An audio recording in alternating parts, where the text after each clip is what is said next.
जळगाव जिल्ह्यातील धरणगाव तालुक्यातील रेल गावातील 12 वर्षीय गणेश नवल पाटील यांच्या संशयास्पद मृत्यू प्रकरणात आज एक अत्यंत महत्त्वाची आणि धक्कादायक घडामोड घडली आहे. 2.5 महिन्यांपूर्वी मृत्यू झालेल्या गणेशचा मृतदेह आज प्रशासनाच्या देखरेखीखाली पुन्हा बाहेर काढण्यात आला. मुलाचा मृत्यू नैसर्गिक नसून त्यामागे घातपात असल्याची शक्यता वडील नवल पाटील यांनी व्यक्त केल्यानंतर पोलिसांनी या प्रकरणाचा नव्याने तपास सुरू केला आहे. आज फॉरेन्सिक तज्ज्ञांचे पथक, पोलीस अधिकारी आणि तहसीलदार यांच्या उपस्थितीत गावाजवळील नदीकाठी पुरण्यात आलेला गणेशचा मृतदेह बाहेर काढण्यात आला.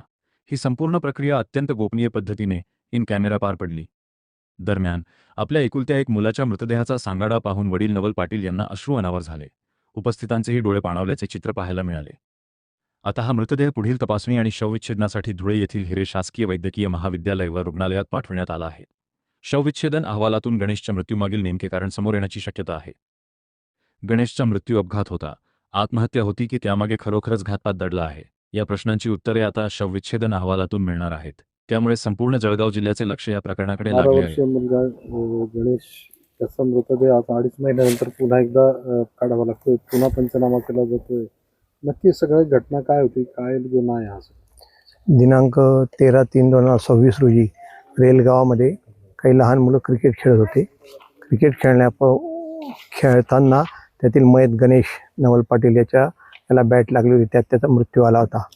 परंतु त्याच्या वडिलांना त्याच्या मृत्यूबाबत शंका असल्यामुळे आज आम्ही पुन्हा त्यांचा मृतदेह माननीय तहसीलदार धरणगाव यांच्या उपस्थितीत त्यांचे पुन्हा इन्क्वेस्ट पंचनामा केला आणि त्याचं मृत्यूचं नेमकं काय कारण आहे शोधून घेण्यासाठी त्याचा मृतदेह उत्तरीय तपासणीसाठी वैद्यकीय महाविद्यालय धुळे येथे आम्ही पाठवलेला आहे.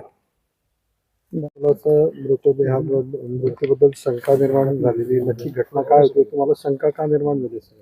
सर, माझ्या मुलाच्या घटना घडण्याच्या 3 महिन्या अगोदर किरकोळ वाद झाला होता. त्या वादीतून माझ्या मुलाचं बॅट मारून मर्डर करण्यात आलं एमएसची शंका होती, म्हणून मी 18 मेला ईडी दाखल केली ती पारधी पोलीस स्टेशनला. त्या ईडीच्या माध्यमातून आज माझं मुलाचा मृतदेह काढण्यात आलं. आता धुळ्या मेडिकलला कॉलेजला पाठवत आहे. आता त्याच्यानंतर रिपोर्ट काय येतो त्याच्यावर समजेल. होतं आता जी काही पोलिसांनी कामगिरी केली त्याबद्दल तुमचं काही समाधान होतंय? सगळं जे काही पोलीस कारवाई करत होतात आज सध्या तर चालू आहे, आता चौकशी तेच चालू आहे. मी 18 मे पासून 6 मे पासून फिरतोय मी. त्याच्यानंतर आज ती बॉडी काढली गेली आहे. याच्यानंतर रिपोर्ट आल्यानंतर काय त्याच्यावर पुढचा विषय. मला डाऊट आहे, पण माझ्या मुलाचं घातपात करून मृत्यू झाला याचा.